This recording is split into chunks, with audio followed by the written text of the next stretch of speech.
Abra sua Bíblia, 2 Reis, capítulo 6, verso 8.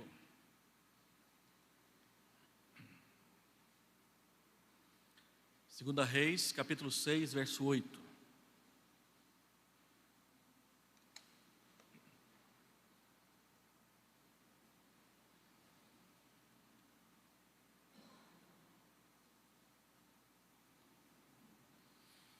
O rei da Síria fez guerra a Israel e, em conselho com seus oficiais, disse: em tal e tal lugar estará o meu acampamento. Mas o homem de Deus, esse homem de Deus é Eliseu, mandou dizer ao rei de Israel: guarda-te de passares por tal lugar, porque os sírios estão descendo para ali. O rei de Israel enviou tropas ao lugar de que o homem de Deus lhe falara e de que o tinha avisado, e assim se salvou não uma nem duas vezes. Então, tendo-se turbado com este incidente o coração do rei da Síria, chamou ele os seus servos e lhes disse: não me fareis saber quem dos nossos é pelo rei de Israel? Respondeu um dos servos: ninguém, ó rei meu senhor, mas o profeta Eliseu, que está em Israel, faz saber ao rei de Israel as palavras que falas na tua câmara de dormir. Ele disse: ide e vede onde ele está, para que eu mande prendê-lo. Foi-lhe dito: eis que está em Dotã. Então enviou para lá cavalos, carros e fortes tropas. Chegaram de noite e cercaram a cidade. Tendo-se levantado muito cedo o moço do homem de Deus e saído, eis que tropas, cavalos e carros haviam cercado a cidade. Então o seu moço lhe disse: ai, meu senhor, que faremos? Ele respondeu: não temas, porque mais são os que estão conosco do que os que estão com eles. Orou Eliseu e disse: Senhor, peço-te que lhe abras os olhos para que veja. O Senhor abriu os olhos do moço e ele viu que o monte estava cheio de cavalos e carros de fogo em redor de Eliseu. E como desceram contra ele, orou Eliseu ao Senhor e disse: fere, peço-te, esta gente de cegueira. Feriu-a de cegueira, conforme a palavra de Eliseu. Então Eliseu lhes disse: não é este o caminho, nem esta a cidade. Segui-me e guiar-vos-ei ao homem que buscais. E os guiou a Samaria. Tendo eles chegado a Samaria, disse Eliseu: ó Senhor, abre os olhos destes homens para que vejam. Abriu-lhes o Senhor os olhos e viram, e eis que estavam no meio de Samaria. Quando o rei de Israel os viu, perguntou a Eliseu: feri-los-ei, meu pai? Respondeu ele: não os ferirás, fere aqueles que fizeres prisioneiros com a tua espada e o teu arco. Porém a estes, manda pôr-lhes diante pão e água, para que comam e bebam e tornem a seu senhor. Ofereceu-lhes o rei grande banquete, e comeram e beberam, despediu-os e foram para o seu senhor, e da parte da Síria não houve mais investidas na terra de Israel. Feche seus olhos. Vamos pedir ao Senhor luz para entender a sua palavra. Pai amado, nós lemos a tua palavra e ela é desafiante para nós. Ensina-nos a viver, Senhor Deus, de acordo com este ensinamento. Transmite ao nosso entendimento, ao nosso coração, a segurança que o teu servo Eliseu manifestou num momento tão crítico como este, para que nós também possamos, com confiança, seguir e realizar a tua palavra nas nossas vidas.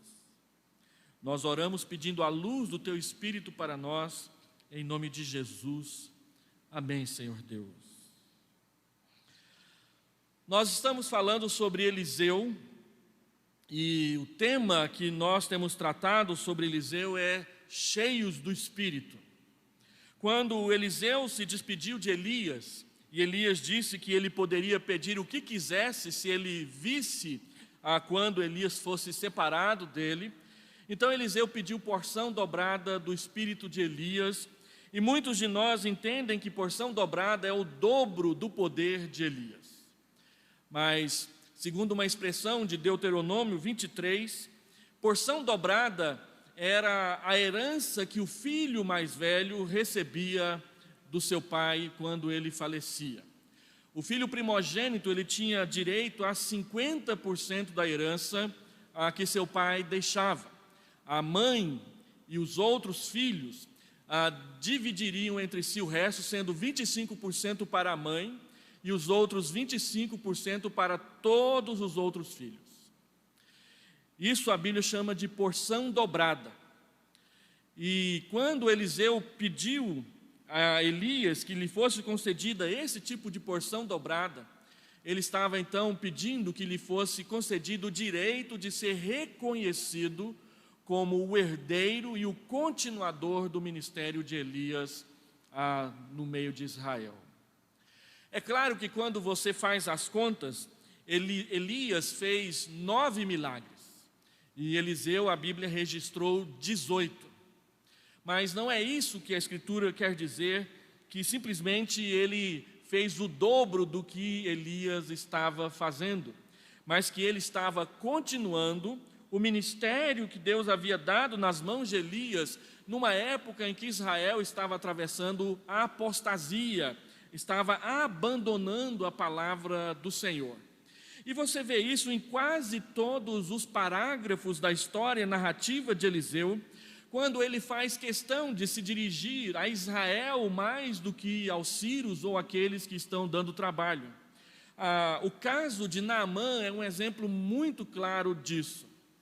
Quando o rei da Síria mandou cartas ao rei de Israel dizendo que era para ele curar Naamã da lepra, ele disse: olha só, o rei da Síria está procurando uma ocasião para fazer guerra contra mim. Então Eliseu diz: manda Naamã até mim, para que você, rei de Israel, saiba que há Deus em Israel. Eliseu não disse para que o rei da Síria saiba que tem profeta em Israel, mas ele disse para que tu, ó rei de Israel, saiba que há profeta em Israel. Tudo o que Eliseu faz, ele faz para chamar o povo de Deus ao arrependimento e ao retorno para a obediência à aliança do Senhor. E ao fazê-lo, Deus o encheu com porção dobrada do seu Espírito. E esse é mais um texto que nós queremos explorar na perspectiva do que significa ser uma pessoa cheia do Espírito Santo lá no Antigo Testamento. Nós gostamos muito de falar sobre o Espírito Santo, a plenitude do Espírito Santo, os dons do Espírito Santo, o fruto do Espírito Santo, e sempre explorando o Novo Testamento a respeito disso. No entanto, nós sempre olhamos para o Antigo Testamento pelo olhar do Novo Testamento. E Eliseu é um exemplo muito claro e evidente de uma pessoa que, servindo a Deus, procurou servi-lo, sendo cheio, estando à disposição do Espírito para que Deus o usasse. Quando nós vemos Eliseu fazendo um milagre lá no início do seu ministério em Jericó, a palavra de Deus diz que o poder de Deus veio sobre Elias. No entanto, a palavra que é traduzida por poder ali no texto, no original hebraico, é a palavra yad, que quer dizer simplesmente mão. A mão de Deus veio sobre Eliseu. Então, ser cheio do Espírito Santo é exatamente estar debaixo desse poder, dessa mão que pastoreia, que cuida, que conduz o seu povo e que chama o seu povo ao arrependimento e à mudança de comportamento para servir a Deus. Então, nós temos aqui o período chamado sírio, quando o rei da Síria acha que Israel é o quintal da sua casa. E esse texto, ele vai nos ensinar mais uma vez, e agora no Antigo Testamento, que a porta de entrada para a plenitude do Espírito começa e termina com a oração. Muita coisa pode acontecer num abrir e fechar de olhos, especialmente quando nós fechamos os nossos olhos para orar. A oração é o maior instrumento da nossa comunhão com Deus. Ela é um meio de graça subjetivo, conforme diz Charles Hodge. Nós chamamos de meio de graça a palavra, o livro, Bíblia, os sacramentos, o batismo e a ceia. E Charles Hodge, aquele que foi professor de Simonton, antes de ele vir como missionário presbiteriano para o Brasil, ele ensinava que a oração é um meio de graça subjetivo. Você não pode pegar, você não pode manusear, você não sente a água fria da oração escorrendo sobre os seus cabelos, e você não sente o gosto de pão ou de suco de uva na hora que você come e bebe a oração. Mas todos aqueles que separam tempo para orar, experimentam a graça, a bênção que é ter uma vida de oração. E Charles Hodge traz 3 ensinamentos sobre por que a oração realmente abençoa a vida das pessoas que a praticam.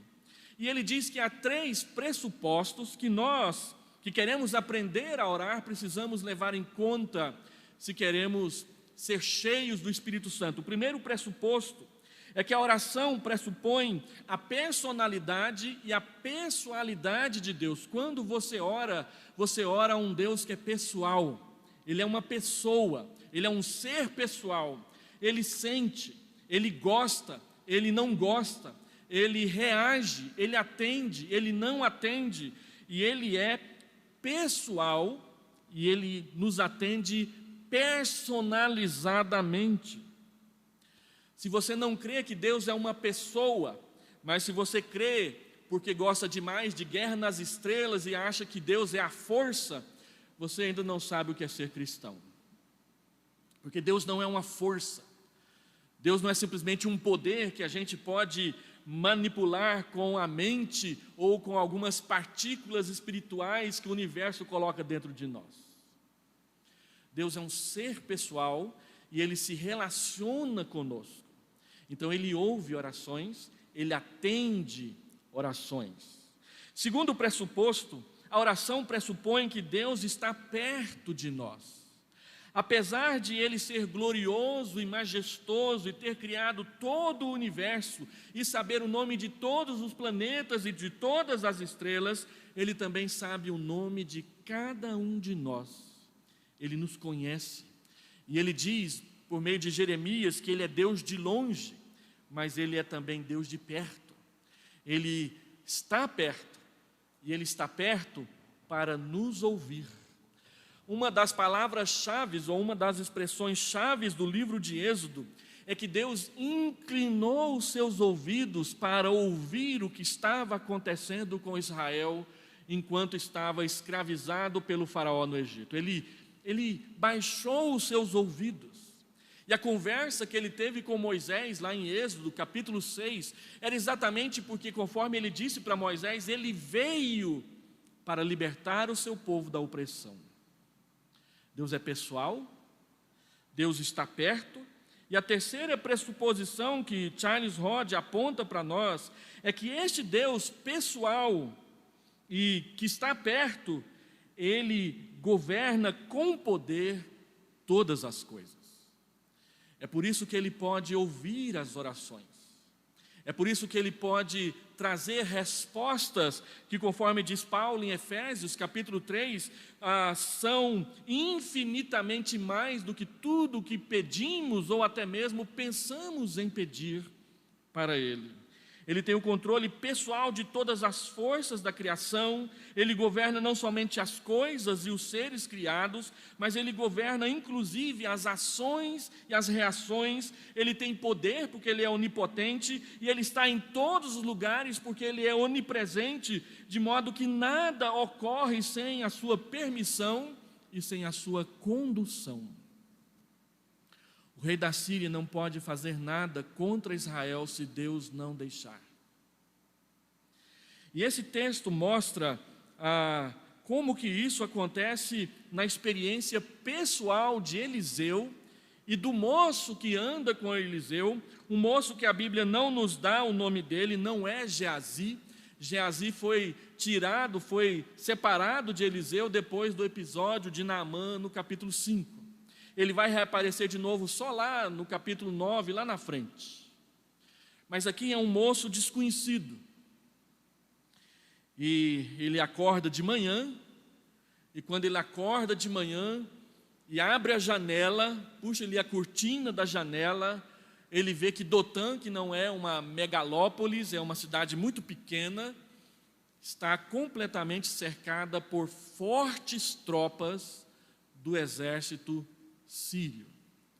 A fama de Eliseu já era conhecida, por isso o rei da Síria não manda apenas um esquadrão de elite para prendê-lo ou matá-lo, ele manda fortes tropas. Ele manda aqueles caras de 1,90 m, que são aqueles camaradas troncudos, aqueles que são os melhores soldados no campo de batalha, e eles vão lá apenas para prender Eliseu, porque as informações de Eliseu estavam trazendo prejuízo para o exército sírio. Movimentar um exército não é só dizer sai daqui e vai para ali. Tem que alimentar, tem que pagar o soldo, tem que equipar esse exército.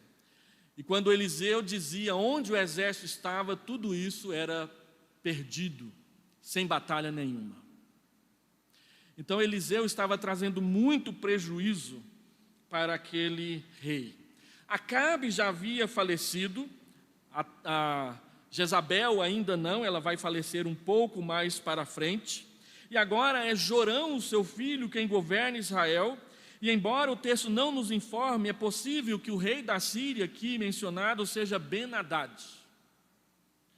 Parece que Eliseu estava vivendo um tempo de relativa paz com o rei de Israel, pois o rei não só o chama de meu pai, como atende inteiramente às suas instruções. Eliseu diz, não vai por ali, e o rei não vai.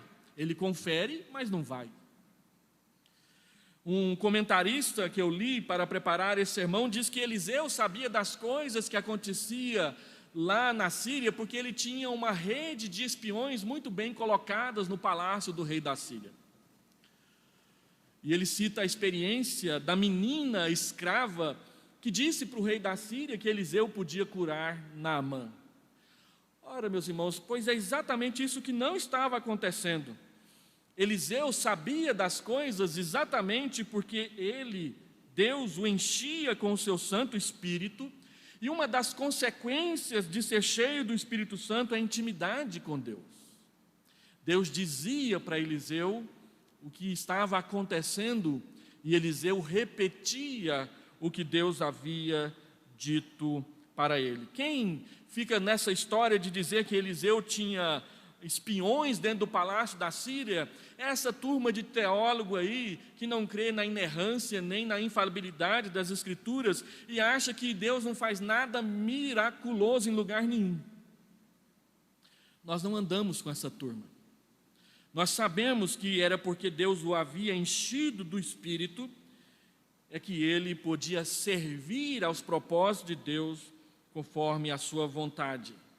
Então eu queria conversar um pouco com os irmãos sobre Deus abrir os nossos olhos para ver, e sobre oração. A estrutura desse texto aqui é muito simples. Eliseu faz 3 orações aqui nesse texto. Primeiro, ele ora para que Deus abra os olhos do moço para que ele saiba o que ele precisava saber. Depois ele pede para que Deus feche os olhos dos soldados, que eles sejam feridos de cegueira, para que eles não pratiquem o mal que eles foram ali praticar. E por fim, Eliseu faz uma terceira oração pedindo que Deus abra os olhos dos soldados para mostrar para eles o que Deus queria fazer na vida deles. E então, como eu disse, a primeira oração é para que Deus abra os olhos do moço para que ele veja o que ele precisa saber. Ele abre a janela da sua casa e vê fortes tropas cercando a cidade, e ele sabe que essas fortes tropas estão ali para prender Eliseu, quem sabe matá-lo. Então ele se desespera, ele diz: que faremos? Nós vamos morrer.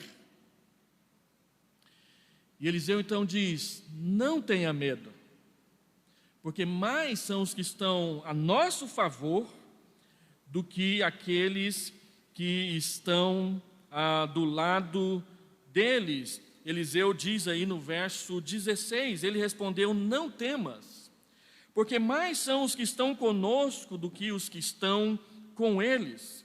E aí o que Eliseu diz deixa o moço confuso, porque ele olha pela janela, ele olha pela porta e ele só vê soldado sírio, mais ninguém. Então Eliseu faz a oração: Senhor, abra os seus olhos para que ele veja. E ele ora, e imediatamente Deus abre os olhos daquele moço, e o texto nos introduz aqui no Antigo Testamento na intrigante realidade do mundo espiritual ao nosso redor. Ele vê cavalos, carros de fogo, daqueles mesmos que haviam separado Elias de Eliseu antes. Mas ele não sabia disso, ele não conhecia nada dessas coisas. E Deus abre os seus olhos, e então ele mostra os lugares celestiais para aquele moço. Lugares celestiais é uma expressão que aparece 4 vezes na epístola de Paulo aos Efésios, capítulo 1, versículo 20. Cristo está assentado no trono nos lugares celestiais. Depois, no capítulo 2, versículo 6, nós fomos ressuscitados com Cristo e estamos assentados com Ele nos lugares celestiais. Depois aparece no capítulo 3, versículo 10, o principal versículo do capítulo 3, na minha opinião, quando ele diz que a igreja proclama a sabedoria de Deus aos principados e potestades nos lugares celestiais. E aparece por último no capítulo 6, quando diz que a nossa luta não é contra carne e sangue, mas contra principados e potestades do mal nos lugares celestiais. Deus abre os olhos para que ele veja além do que os nossos olhos comuns, humanos, conseguem captar e enxergar. Nós sabemos, porque a Bíblia diz que há um mundo, um reino espiritual, onde habita seres vivos que Deus criou, mas que nós não enxergamos. E não é o mundo simplesmente dos vírus, que se você tiver um possante microscópio, você pode ver e desenhar, por exemplo, o Covid-19. A gente sabe que ele está ali, mas ele é muito pequeno para os nossos olhos verem, mas ele está ali. Os lugares celestiais não têm microscópio, não têm telescópio, não tem nenhum aparelho, um radar, um sonar que possa captá-lo. É uma realidade espiritual que está além das ondas do 3G, do 4G e agora do 5G. Mas está aí. E Deus abre os olhos do moço para ele ver e chama a atenção de que há uma outra realidade que nos cerca. Não é a força de Star Wars, não é o yin e yang da filosofia oriental, não é os mistérios da yoga que você tem que entrar cada vez mais para dentro para encontrar a resposta, mas quando você entra mais para dentro, você entra mais para dentro da sua própria pecaminosidade humana. A resposta não está dentro de nós, a resposta está fora de nós, a resposta está em Jesus Cristo. Não é a dobra espacial dos filmes de Hollywood, é uma realidade paralela, presente e poderosa, da qual nós participamos e na qual acontece nesse momento uma grande batalha espiritual. Só nos tornamos conscientes e ativamente participantes neste mundo celestial se nós conhecermos e compreendermos o plano de Deus, os seus propósitos revelados nas Escrituras por meio de Cristo. Agora preste atenção no que está acontecendo aqui. O moço só poderia ver se Deus abrisse os seus olhos para que ele visse. É Deus quem abre os seus olhos e Deus o faz respondendo a uma simples oração. Segundo, observe que o que ele viu estava além e acima de qualquer capacidade humana de realização. Terceiro, observe também aqui no texto que o propósito dessa revelação de Deus era único e simples: tirar o medo do coração daquele rapaz. Ele diz: não tenha medo. Senhor, abra os seus olhos para ele ver, e o que ele verá vai tirar completamente o medo do seu coração. Quando nós sabemos que existe uma realidade espiritual ao nosso redor, a qual Deus controla, nossa ansiedade, nosso medo, nossas dúvidas com respeito ao futuro, elas caem por terra sem sentido. Todos aqui, eu acho, já assistiram às Crônicas de Nárnia, o Príncipe Cáspia.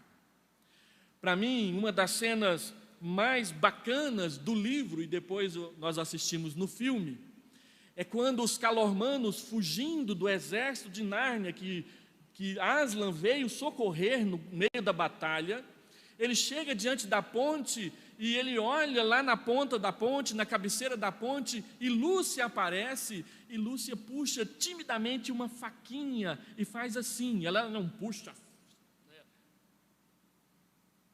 parecendo alguns pastores quando vão impetrar a bênção.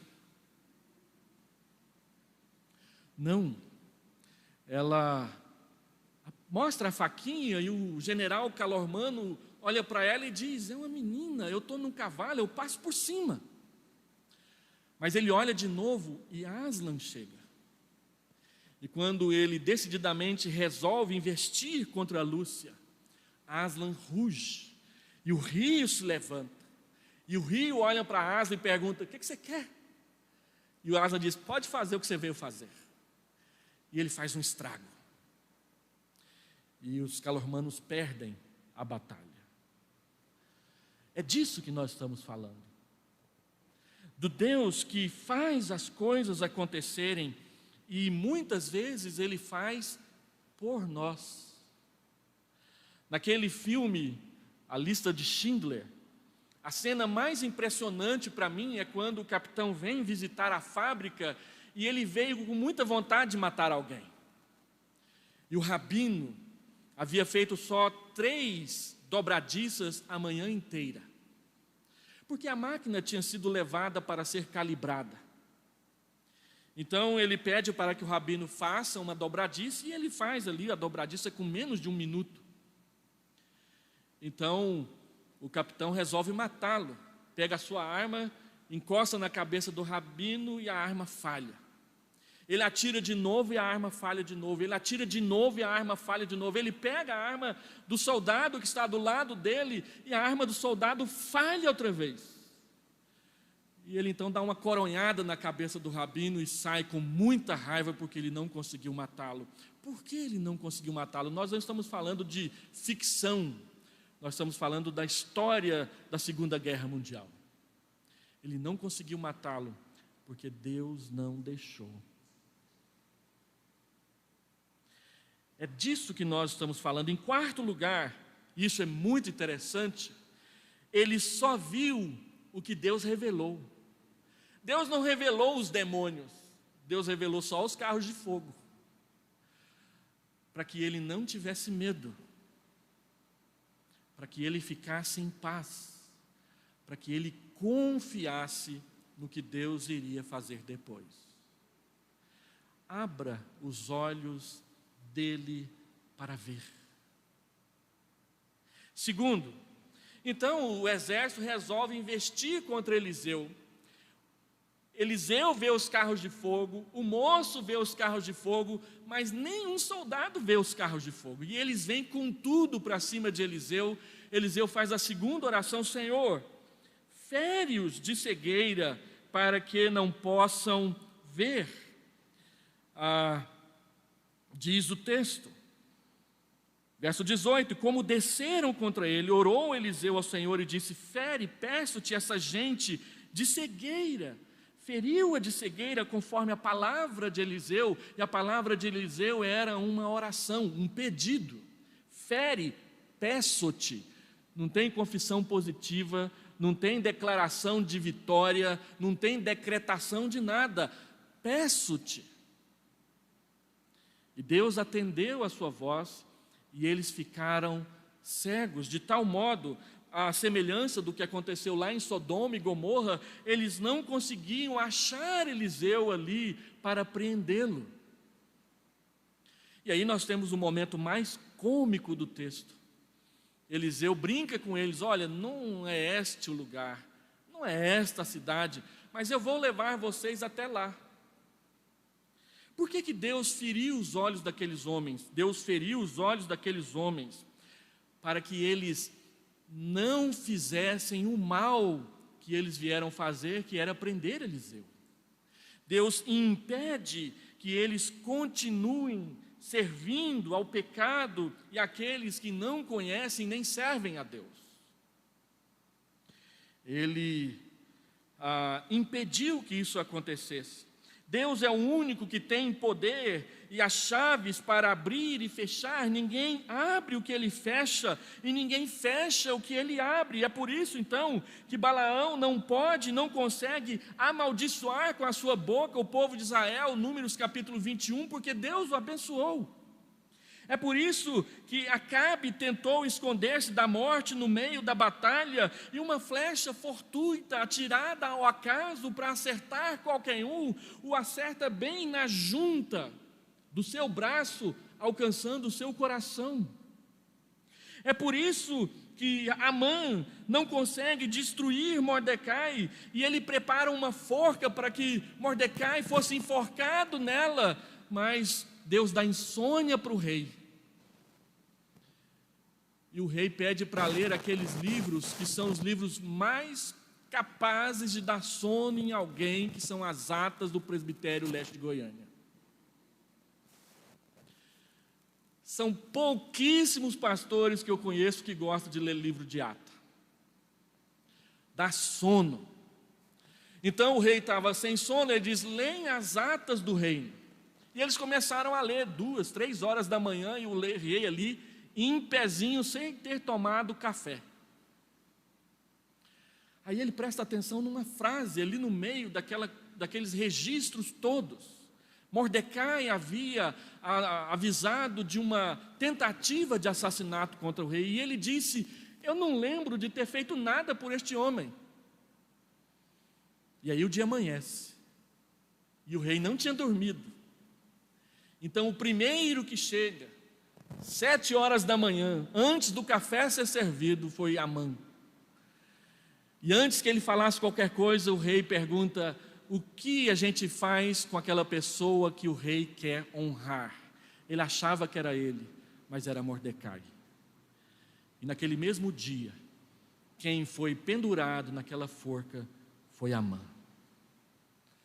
Deus trabalha no turno da noite, disse um autor da Igreja do Evangelho Quadrangular, num livro que foi publicado há muitos anos atrás. É por isso que Jonas compra passagem para Tarsis, mas o peixe o vomita na praia mais perto de Nínive. É por isso que os sábios da Babilônia não conseguem matar Daniel, ainda que tentem. Uma das cantatas mais bacanas que eu já ouvi na minha vida é daquele desenho animado, Os Vegetais, que conta a história de Daniel. E na hora que os sábios da Babilônia querem prender a Daniel, eles cantam uma musiquinha que não sai da minha cabeça. Eles dizem: oh não, o que vamos fazer? Daniel é mais querido do que eu e que você, oh não. Oh não, o que vamos fazer? Fazê-lo desaparecer. Podíamos jogá-lo na floresta, quem sabe ser comido pelo tubarão. E aí vai a musiquinha. E no final, Daniel, que lá no desenho é um pepino, é jogado para os leões, e ele volta no dia seguinte agradecendo os leões pela pizza. Não tem jeito. Deus dá sono para os leões. Deus acalma as feras. Deus não deixa o seu povo perecer. Deus é aquele que abre e ninguém fecha. Deus é aquele que fecha e ninguém abre. E é por isso que nenhum profeta falso consegue manter as suas mentiras diante da verdade, da revelação divina. Eliseu desmonta o jogo de poder dos homens ao dizer de forma irônica que eles estavam procurando o homem errado no lugar errado, e ele então diz: vou levá-los até ele. E entre Dotã e Samaria era uma caminhada de 14 quilômetros, com subida e descida. Não tinha essas ruas asfaltadas, nem recapeadas que nós estamos tendo o prazer de, nesses últimos dias, andar aqui em Goiânia. Era chão. E ali tinha um exército de gente cega. E Eliseu então diz: todo mundo aí dá a mão um para o outro, e eu vou levar vocês até lá. Parecendo as crianças lá do IP, quando as professoras levavam para a quadra para fazer brincadeira com elas. Colocava tudo dentro de um elástico, todo mundo de mãozinha dada, e andava ali 50 metros até chegar na quadra do IP, sem ninguém sair do elástico. E Eliseu leva aqueles homens cegos, que Deus também trabalhou no coração deles para confiar na liderança de Eliseu. Olha só. Então eles chegam no centro da cidade e Eliseu faz a terceira oração: Senhor, abra os olhos destes homens. Versículo de número 20: tendo ele chegado a Samaria, disse Eliseu: ó Senhor, abre os olhos destes homens para que vejam. Abriu-lhes o Senhor os olhos e viram. E o que eles viram? O centro de Samaria, cercados pelas muralhas de Samaria, que eu não me lembro muito bem, mas tinham mais de 12 metros de altura e 8 metros de largura ao redor da cidade. Então eles deveriam ter pensado igualzinho o moço de Eliseu: agora é nós que vamos morrer. Homens fortes, mas desarmados, no meio da cidade do seu pior inimigo, o rei de Israel. E o rei de Israel então vem morrendo de vontade de matar todo mundo. Deixa eu feri-los, eu vou feri-los, meu pai. E Eliseu diz: fere aqueles que você prender com a sua espada e o seu arco. Estes aqui, dá comida para eles e manda eles embora em paz. E o rei, que queria fazer uma média com Eliseu, e quem sabe se livrar de uma invasão da Síria, fez mais do que dar pão e água, ele deu um banquete. E aqueles homens comeram e beberam e engordaram, e depois foram para casa em paz. Abra os seus olhos para que eles vejam o que Deus quer fazer na vida deles. Os soldados das fortes tropas sírias são levados passivamente para o centro de Samaria. E Deus não permite que eles sejam assassinados pelo rei de Israel, que tinha todo o direito, porque afinal eles estavam invadindo Israel. Mas Deus tinha outros planos para eles. Deus quer mostrar para eles a sua misericórdia e a sua bondade. Alimenta-os, cuida deles. E essa é a nossa deixa para falar de Jesus Cristo. Porque a Bíblia diz que Deus enviou Jesus ao mundo por causa do seu amor por nós. E Ele o fez, Romanos capítulo 5, versículo 6 a versículo 8, quando nós éramos fracos moralmente falando, quando nós éramos rebeldes para com Deus, quando nós éramos pecadores e quando nós éramos inimigos de Deus por causa dos nossos pecados. Deus, olhando para nós, na nossa rebeldia, na nossa inimizade, na nossa fragilidade em amá-lo e obedecê-lo, preferiu, em vez de nos condenar à perdição eterna com todo o direito que Ele tinha, Ele preferiu enviar Jesus porque nos ama. Ele disse para Israel, Deuteronômio 8, não era porque vocês eram um grande povo, poderoso, numeroso, rico, mas vocês eram o menor. Por que eu tirei vocês do Egito? Porque eu os amava. Porque eu os amava. Deus prova o seu próprio amor para conosco, Romanos capítulo 5, versículo 8, pelo fato de ter Cristo morrido por nós, sendo nós ainda pecadores. Ele prova o seu amor por nós. Ele mostrou para aqueles homens que Ele não queria a morte de ninguém, porque Deus é o Deus que não tem prazer na condenação do pecador. Deus tem prazer em perdoar o pecador. Miqueias capítulo 7, versículo 18, 19 e 20. Deus é compassivo, Deus é misericordioso, a sua alegria, o seu prazer está no perdão, no deixar viver. Ele fez isso comigo, Ele fez isso com você, Ele está fazendo isso com todas as pessoas que Ele abre os olhos para ver o que Ele quer fazer.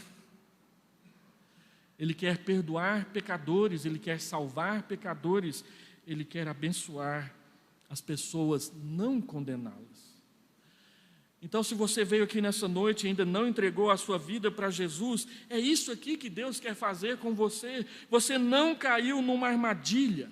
Ninguém te trouxe aqui essa noite para te humilhar, para zombar de você, para tripudiar da sua vida. Não, você foi convidado, você veio até aqui para saber que Deus te ama e que Deus não quer o seu mal. Pelo contrário, Ele quer o seu bem, Ele quer abrir os seus olhos para que você veja as coisas de Deus como você nunca viu antes. Ele quer abrir os seus olhos para você enxergar claramente o que Ele quer fazer e o que Ele já está fazendo na vida de tantas pessoas que, arrependidas dos seus pecados, confessaram a Cristo como seu Senhor, como seu Salvador. E deixa eu fazer aqui algumas aplicações dessa mensagem para nós. 3 orações. Abra os olhos dele para que ele veja o que ele precisa saber. Feche os olhos deles para que eles não façam o mal que eles queriam fazer. Abra os seus olhos para que eles vejam o que o Senhor quer fazer na vida deles.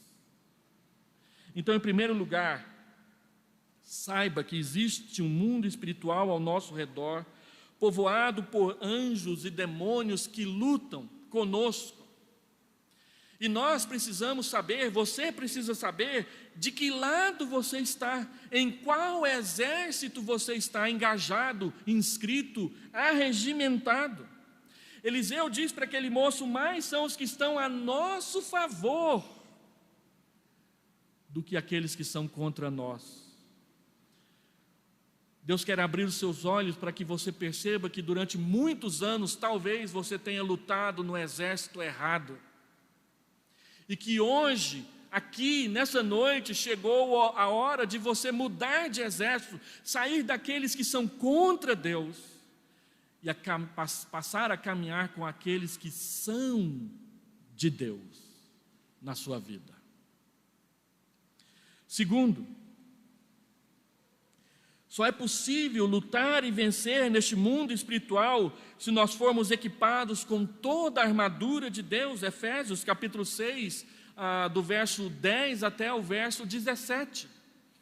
A espada do Espírito, o cinto da verdade, as sandálias do Evangelho, o capacete da salvação, o escudo da fé, os armamentos que Deus nos dá para nós lutarmos não contra as outras pessoas, mas contra o mundo espiritual. E do versículo 18 ao versículo 20, Paulo diz, a semelhança do que acontece aqui com Eliseu, que a única forma de nós lutarmos e guerrearmos no mundo espiritual é por meio da oração, orando em todo o tempo, orando por todos os santos, orando com toda oração e súplica, orando com toda perseverança e orando por todos os santos. É por meio da oração que Deus nos equipa para lutar e abre os nossos olhos para a gente ver o que está acontecendo ao nosso redor. Terceiro, o caminho da plenitude espiritual não é o caminho do isolamento, mas é o caminho do envolvimento. Aquele moço agora é chamado a se envolver ainda mais com Deus, e a confiar, e a saber que Deus não deixará jamais uma única vez lutando sozinho. Quem realmente cuida de nós não é o nosso plano de saúde, Unimed ou qualquer um outro. Não é o INSS, que está até falido. Não é a aposentadoria da previdência privada ou o seguro. Não tem nada contra essas coisas. Faça. Mas não são elas que cuidam de você. Quem cuida de você, de fato e de verdade, é um só, é Deus. E quanto mais cedo nós aprendermos isso, menos ansiedade, menos medo, menos covardia nós vamos experimentar. E por último, o que é que nós aprendemos com tudo isso? Que o mundo em que vivemos, ele é muito mais do que aquilo que os nossos olhos enxergam. Tem muito mais. É muito mais do que Covid. É muito mais do que decisões políticas e politiqueiras. É muito mais do que poder econômico, guerras e bombas atômicas. É muito mais do que partido desse ou daquele lado. É um mundo espiritual do qual Deus, que criou todas as coisas, conduz para um fim que Ele preparou para isto. E aí você e eu temos de escolher de que lado vamos ficar e decidir aprender de fato e de verdade orar. E eu termino fazendo uma pergunta que não é retórica. Eu fico pensando ali em casa com os meus botões, como que aquele moço dormiu a noite seguinte? Ele acordou vendo cavalos de fogo e anjo andando para tudo quanto é lado, cuidando do profeta Eliseu. E agora? Deus descortinou o mundo espiritual para ele e ele viu, por um momento só, o que estava acontecendo. Será que este não é um daqueles momentos impactantes que decidem o resto das nossas vidas? Isso aconteceu comigo no dia 28 de fevereiro de 1983. Eu disse para Deus: Senhor, eu não dou conta de ser crente, eu não vou frequentar mais igreja. Considere-me como um desviado a partir deste momento. 15 minutos depois, chega na minha casa o correio entregando um jornalzinho que eu era assinante e um curso por correspondência que eu estava fazendo de um grupo bem neopentecostal mesmo. E naquele estudo bíblico daquela tarde, vinha uma lição sobre Gideão e a sua falta de fé. O texto perguntava: e quando falta a reserva de fé? E o texto que me marcou profundamente foi uma citação de Jó 4, dizendo que as tuas palavras fortalecem a muitos, joelhos vacilantes, mas agora, chegando a sua vez, tu te enfadas, você fica cansado, você prefere desistir. Não é a sua fé a segurança dos seus caminhos? Jó 4. E então eu fui ler o jornalzinho. Na primeira contracapa vinha o texto de folhetos todos os meses. Mas naquele mês, especificamente, 15 minutos depois que eu havia tomado a decisão de ser um desviado da igreja, o título do folheto era Volte. Era um folheto publicado para desviados e afastados da igreja. Eu fui desviado da igreja por 15 minutos na minha vida de fé. Deus me buscou.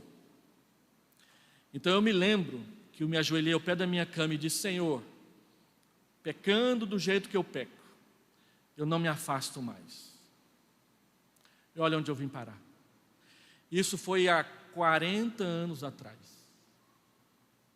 Quase que exatamente.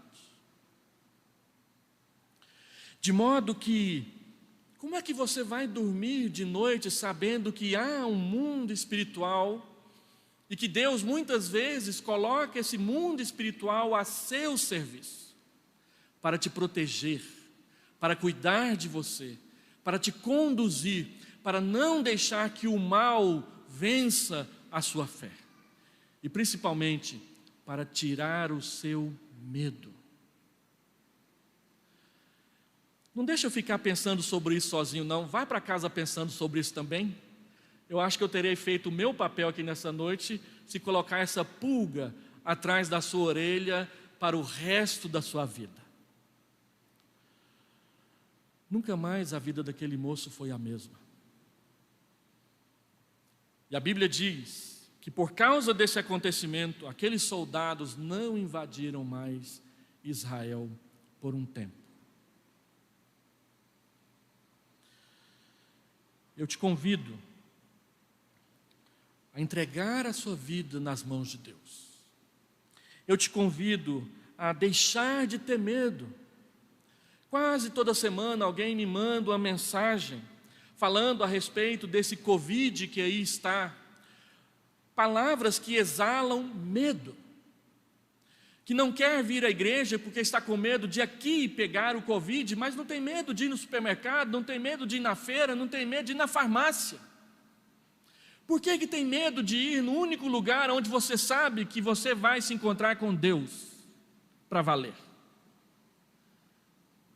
Aqui nós ficamos todos como estamos. Temos um protocolo de segurança na entrada. Se Deus quiser, ninguém vai sair aí pendurando no pescoço um do outro depois, pelo menos por enquanto. Mas eu fui no supermercado essa semana, o supermercado estava cheio. Tem hora que você quase que disputa a mesma mercadoria com a pessoa, porque ela leva a mão para pegar o mesmo pacote de bolacha que você levou a mão para pegar. Esbarra por você, tem gente que sai tirando e colocando a máscara o tempo todo. Parece que nunca lavou a máscara que usa. Mas disso a gente não tem medo. A gente não tem medo de ficar na fila da Caixa Econômica Federal, onde as pessoas ficam quase encostadas no pescoço da pessoa que está na frente. Ninguém tem medo de ir ao banco pegar o salário, mas tem medo de vir ao culto. E diz para o pastor que não vem porque tem medo. Deus está dizendo que Ele tira o nosso medo. É Deus quem tira o seu medo. Não é o pastor Hélio, é Deus. Então, como é que a gente vai dormir de noite sabendo que tem carro de fogo andando aí para tudo quanto é lado? Que tem anjo poderoso levantando a espada para nos proteger? Que tem uma guerra espiritual e que nós fazemos parte do exército? Nós somos a infantaria móvel, por exemplo. Ao se levantar daqui nessa noite, volte para casa em paz. Deus te ama. Ele está cuidando de você e da sua casa. Vamos orar.